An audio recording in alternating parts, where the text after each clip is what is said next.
Doctor Zakir Naik, আপনি, আমার নাম রিচার্ড, একজন বাইবেল স্টুডেন্ট, বাইবেল লাভার, এছাড়াও পেশা একজন টেকনিশিয়ান।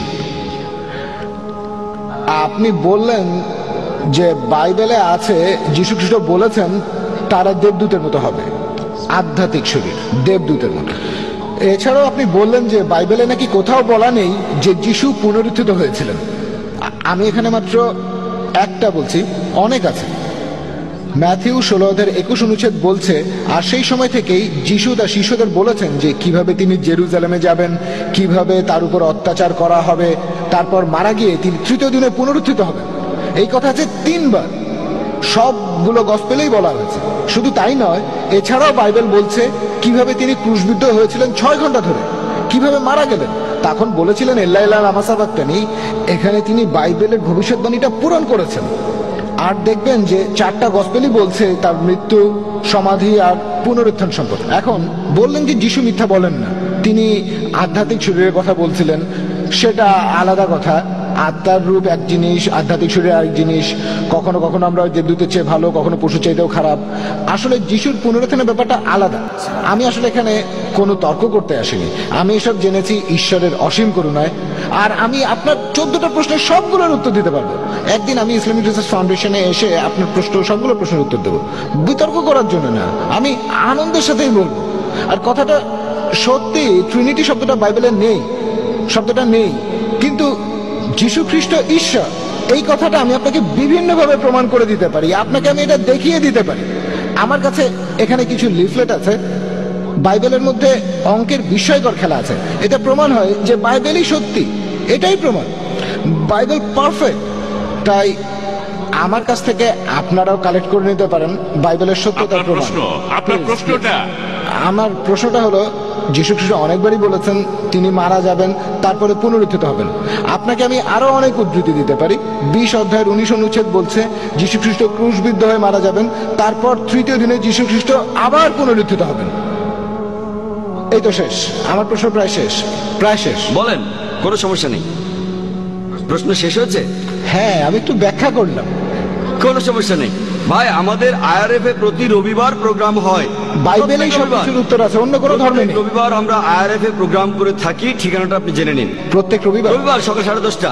সেখানে আমার লেকচার শেষ হলে আপনি যে কোনো প্রশ্ন করতে পারেন, এমনকি কোরআনের সমালোচনা করতে পারেন, কোরআনের বিরুদ্ধেও বলতে পারেন, সমস্যা নেই। আপনার কথা সাদরে গ্রহণ করবো, আমরা আলোচনা করতে চাই, একে অন্যকে ভালোভাবে আমি বাইবেল নিয়ে বলছি। ভাই, বাইবেল নিয়েও জিজ্ঞেস করতে পারেন, সমস্যা নেই। আমি বাইবেল সম্পর্কে আপনাকে জানাবো। হ্যাঁ, অবশ্যই বলবেন। যেমন একটু আগে বললেন ভাই, একটু আগে গসপেল অফ ম্যাথিউ থেকে উদ্ধৃতি দিলেন। কোন উদ্ধৃতি? যিশু বলেছেন তিনি মারা যাবেন, তারপর উত্থিত হবেন। তিনি নিজে বলেছেন, আমিও মানি, আমরা সবাই মানি যে তিনি মারা গিয়ে উত্থিত হবেন, দ্বিতীয়বার আসার পর মারা গিয়ে উত্থিত হবেন।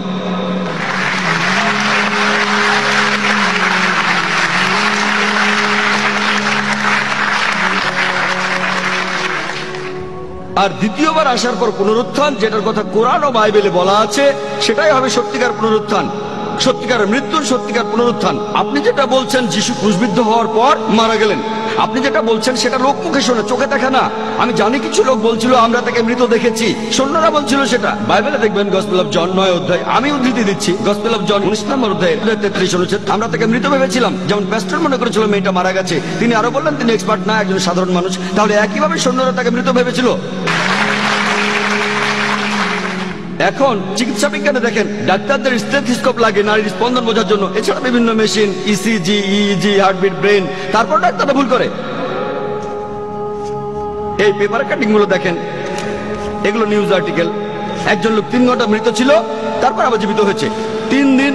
অনেক, এটা দক্ষিণ আফ্রিকায়, ফিলিপিন্সে অনেক কেস আছে। ডাক্তার পরীক্ষা করেছে যন্ত্রপাতি দিয়ে, এখানে সাধারণ সৈন্যরা পরীক্ষা করে বলছে, তার মানে এই না তিনি মৃত। আগে আমার উত্তরটা শোনেন, তারপর লাইনের পেছনে গিয়ে আরেকটা প্রশ্ন করবেন, অথবা রবিবার আইআরএফ এ আসবেন। তাহলে এই কথাগুলো লোকমুখে শোনা, তিনি আসলে মারা গিয়েছিলেন কিনা প্রমাণ দিয়েছি। 14টা পয়েন্ট, আপনি বললেন সবগুলোর উত্তর দিতে পারবেন, কিন্তু একটার উত্তর দেননি। তিনি ছিলেন জীবিত, জীবিত, জীবিত। তার মানে তিনি পুনরুত্থিত হননি। তিনি একদিন পুনরুত্থিত হবেন, আমিও মানি, প্রত্যেক মুসলমানই মানে। দ্বিতীয়বার যখন তিনি আসবেন, সেবার পুনরুত্থিত হবেন। আর পবিত্র কোরআন বলছে, সূরা মাইদার 116 ও 117 নম্বর আয়াতে উল্লেখ আছে, যিশু বলেছেন যে হে আল্লাহ, তুমি এখানে সাক্ষী, আমি তাদের কখনোই বলিনি আমার উপাসনা করো বা আমি আল্লাহ, বরং আমি বলেছি আবদুল্লাহ আল্লাহর ইবাদত করো, রাব্বি ওয়া রাব্বুকুম, তিনি আমাদের সকলের প্রভু। যীশু খ্রিস্ট সেটাই প্রচার করেছেন যেভাবে আল্লাহ তাআলা নির্দেশ দিয়েছেন। তিনি বলেছেন তোমরা শুধু এক আল্লাহর ইবাদত করবে, নিজেকে তিনি আল্লাহ বলেননি। আমি এই কথা আগেও বলেছি, গোটা বাইবেলে স্পষ্ট করে আপনি কিছুই পাবেন না। আপনি বললেন বাইবেলে নাকি এমন কথা আছে যিশু বলেছেন তিনি ঈশ্বর, গোটা বাইবেলে স্পষ্ট করে বলা আছে এমন কথা কোথাও পাবেন না যেখানে যিশু তার নিজের মুখে নিজেকে ঈশ্বর দাবি করেছেন আর বলেছেন আমার উপাসনা করো। হ্যাঁ, তিনি আবার আসবেন, তিনি আবার আসবেন। কি জন্য? কোরআন বলছে সূরা নিসার 158 নম্বর আয়াতে উল্লেখ করা হয়েছে যে আল্লাহ সুবহানাহু ওয়া তাআলা তাকে নিজের কাছে তুলে নিয়েছেন, তাকে জীবন্ত তুলে নিয়েছেন। কি জন্য?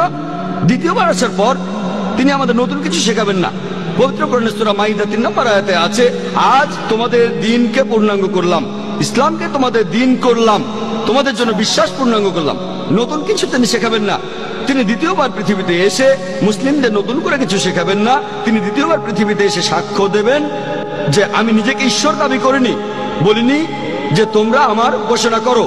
এ কথাটা গসপেলেও বলা হয়েছে দ্বিতীয়বার আসার পরে লোকজন সবাই বলবে হে প্রভু আমরা কি আপনার নামে সব অলৌকিক কাজ করিনি? যিশু তখন তাদের বলবেন তোমরা অন্যায়কারী, তোমরা পাপী, তোমরা এখান থেকে চলে যাও, আমি তোমাদের চিনি না। তিনি এ কথা কাদের বলবেন? মুসলিমদের, হিন্দুদের, খ্রিস্টানদের। তোমরা আমার নামে অলৌকিক কাজ করেছো, তোমরা এখান থেকে চলে যাও, আমি তোমাদের কাউকে চিনি না। যীশু খ্রিস্ট দ্বিতীয়বার যখন আসবেন সেই সময় পবিত্র কোরআনের সূরা ইমরানের 185 নম্বর আয়াতে উল্লেখ করা হয়েছে কুল্লু নাফসিন যায়কাতুল মউত, জীবমাত্রায় মৃত্যু স্বাদ গ্রহণ করিবে। যিশু মারা যাবেন সাধারণ মানুষের মতোই, তারপর ইনশাআল্লাহ পুনরুত্থিত হবেন তিনি। আমরাও অপেক্ষা করছি রোজ কিয়ামতের আগে যিশু এই পৃথিবীতে আসবেন। আশা করি উত্তরটা পেয়েছেন।